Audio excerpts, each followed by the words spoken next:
भाई ने फरमाया कि 2 बच्चों का अकीका नहीं हुआ, क्या कुर्बानी के साथ उनका अकीका कर सकते हैं? जी बिल्कुल कर सकते हैं। इसमें ही समझ लीजिए कि कुर्बानी में जानवर ज़िबह करके अल्लाह का कुर्ब हासिल करना मकसूद होता है, और अकीके में भी ऐसा ही है कि हम जानवर ज़िबह करके अल्लाह ताला का कुर्ब हासिल करना चाहते हैं। लिहाजा अगर एक आपने गाय ले ली, 3 कुर्बानी के हिस्से हैं और 4 आप अकीके की नियत कर लें तो बिल्कुल अकीका इसमें अदा हो जाएगा, इसमें कोई हर्ज नहीं है, दोनों चीजें मिल सकती हैं। कुर्बानी का जानवर हो उसमें एक हिस्सा अकीके का डाल दें, बेहतर है कि ना डालें। क्या कुर्बानी के जानवर में कुर्बानी के साथ अकीके की नियत भी की जा सकती है?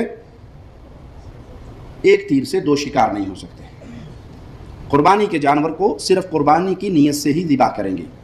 अकीके के जानवर जब बच्चा पैदा हो जाए तो 7वें दिन उसको कुर्बान करना चाहिए। लड़का हो तो 2 जानवर, लड़की हो तो 1 जानवर। अकीके में हिस्सा नहीं है, कुर्बानी में हिस्सा होता है, हो सकता है हिस्सा बकरा भी कर सकते हैं और ऊंट और गाय में हिस्से भी डाल सकते हैं, लेकिन अकीके में हिस्सा, कुछ लोगों ने अकीके को अपने मकसद पूरा करने के लिए रिजर्व रखा हुआ होता है कि जी वो शादी होगी ना तो खैर देख तो पकानी पड़ेगी, तो अकीके के सारे बच्चों के बकरे वहीं वलीमे पे काट देंगे। अकीका अकीका है, उसको कुर्बानी के हिस्सों में नहीं डाला जाएगा, ना उसको इस तरह पेंडिंग किया जाएगा कि शादी के मौके पे कर लेंगे। तौफीक अल्लाह ने दी है तो 7वें दिन अकीका कीजिए। तौफीक नहीं है, माली तौर पे गरीब हैं, तो जब अल्लाह फिर नसीब में रखे, माल हो, फरागत हो, तो इंसान इसको अदा कर दे। कुर्बानी के जानवर में अकीके की नीयत करना। क्या कुर्बानी के जानवर में अकीके की नीयत कर सकते हैं जबकि हिस्सा अलग रखा हो? हिदायतुल्लाह कश्मीर से। जी हाँ, अकीके का अलग से हिस्सा कुर्बानी के जानवर में ले सकते हैं। कुर्बानी के जानवर में अकीके के भी हिस्से किए जा सकते हैं, इसकी कोई ममानत नहीं है। अब जैसा कि इन्होंने कहा है हमारे ज़मान भाई ने कि 4 हिस्से हम कुर्बानी कर रहे हैं, 3 हिस्से 3 बच्चों के, या एक बच्चे की तरफ से 2 हिस्से और एक बच्ची का 3 अकीके हिस्से करना चाहते हैं तो कोई हर्ज नहीं कर सकते हैं अकीके में। असल में वजह यह है कि कुर्बानी के जानवर में जो दूसरा हिस्सा शामिल करेंगे तो उसका भी तकर्रुब की नीयत होना जरूरी है, यानी वो भी अमल, वो हिस्सा जो लिया जा रहा है वो भी किसी नेकी के काम वाला हो। ठीक है, तो अब ये तकर्रुब लिवजहिल्लाह, ये अकीका भी लिवजहिल्लाह ही है, सुन्नत की अदायगी के लिए किया जाता है, तो ऐसी शराकत इस जानवर में हो सकती है। वो कुर्बानी में अगर 3-4 हिस्से कोई वैसे कर रहा है, एक हिस्सा इसलिए रखता है कि मैंने जो है वो। अस्सलाम वालेकुम, आप सब खैर से होंगे। ये आपने वीडियो देखी, कुछ उलमा इकराम की आपने क्लिप्स को सुना, और लगभग इनमें से ज़्यादातर को लोग आप जानते होंगे, ये अलग अलग मसलक के उलमा इकराम हैं। भले से आप किसी उलमा इकराम को इनमें से मानते होंगे, किसी को नहीं मानते होंगे। जाहिर सी बात है, आप जिस मसलक को मानते हैं आप उसी मसलक के आलिम की मानेंगे, दूसरे मसलक के आलिम की आप नहीं मानेंगे। इनमें से कुछ लोग ये कह रहे हैं कि कुर्बानी के जानवर में जो बड़ा जानवर होता है जिसमें 7 हिस्से लिए जाते हैं, उसमें जो है कुर्बानी के साथ यानी 3 हिस्सों के साथ 4 हिस्से अकीके के डल सकते हैं, या 2 हिस्से अकीके के डल सकते हैं, या पूरे ही जानवर के जो है वो अकीके के हिस्से भी डल सकते हैं। और कुछ उलमा इकराम कह रहे हैं कि बेहतर है ना करा जाए, कुछ बिल्कुल साफ़ मना कर रहे हैं कि नहीं होगा।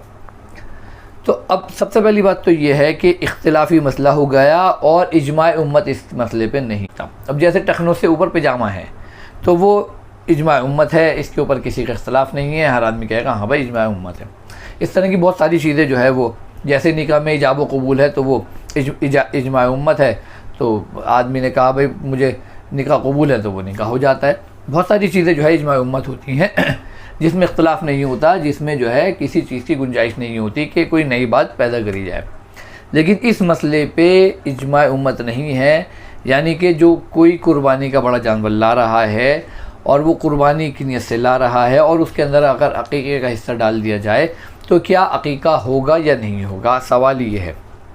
ये तो आपने उलमा इकराम की बात सुन ली। अब हो सकता है बहुत सारे लोगों को इस बारे में पता हो, बहुत सारे लोगों को ना पता हो, तो हम आपको बता दें। हमारे सामने कुछ हदीस हैं, हम आपके सामने वो रख रहे हैं। असल में अकीके का जो हुक्म है वो बच्चे के 7वें दिन का हुक्म है कि जब बच्चा पैदा होता है उसके 7वें दिन जो है वो बच्चे का अकीका करा जाएगा, और उसमें जो है वो खून बहाने का हुक्म है। लड़का है तो 2 बकरी और लड़की है तो 1 बकरी, यानी इसके अंदर कोई शर्त नहीं है कि बकरा हो या बकरी हो, जो आपको मैसर हो, जो आपको मिल जाए आप वो कर, यानी कि लड़के की तरफ से 2 जाने और लड़की की तरफ से 1 जान। सहाबा इकराम के ज़माने में अकीके भी होते थे और सहाबा इकराम के ज़माने में कुर्बानियाँ भी होती थीं, यानी ईद उल अज़हा भी आती थी।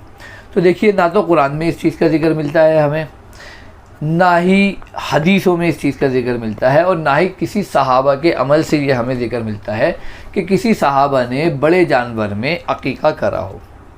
जी हाँ, जबकि वहाँ पे ऊँट मौजूद थे और ऊँट में 7 हिस्से होते थे।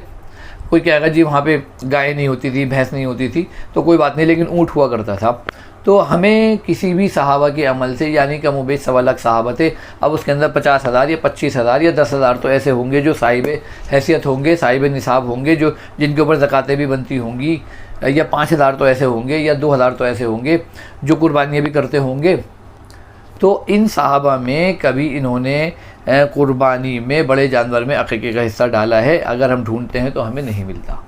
यानी एक तो उन्होंने बड़े जानवर में अकीका ही नहीं करा, हमें ये भी नहीं मिलता, और कुर्बानी के बड़े जानवर में उन्होंने अकीके का हिस्सा डाला हो, यानी 7 हिस्सों में, हमें ये भी जिक्र नहीं मिलता। तो फिर हम जो है आज जो है कुर्बानी के जानवर में अकीका क्यों कर रहे हैं? ना कुरान से हमें मिलता है, ना अल्लाह के नबी से हमें मिलता है, ना ही सहाबा इकराम से हमें मिलता है। तो ये इज्तिहाद अगर करा है तो क्यों करा है? अब कोई कहेगा कि जी कर लिया तो इसको अमल कर लो, तो सवाब का काम है। तो हम ये कहते हैं कि फिर जब आप ईद और बकरीद की नमाज़ पढ़ने जाते हैं तो फिर आप अज़ान क्यों नहीं देते? यानी जब सारी नमाज़ों से पहले अज़ान होती है तो ईद और बकरीद की नमाज़ से पहले भी जो है आप अज़ान दे लीजिए।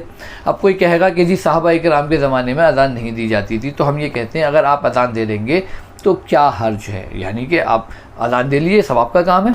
अज़ान तो नमाज के लिए दी जाती है ना, कि नमाज की तरफ आओ फला की तरफ, भलाई की तरफ आओ, अल्लाह की तरफ आओ। तो अगर आप ईद की नमाज़ से पहले या बकरीद की नमाज़ से पहले अगर अज़ान दे लेंगे तो क्या हर्ज है? तो हमें जवाब मिलता है कि भाई सहाबा इकराम ने ये अमल नहीं करा।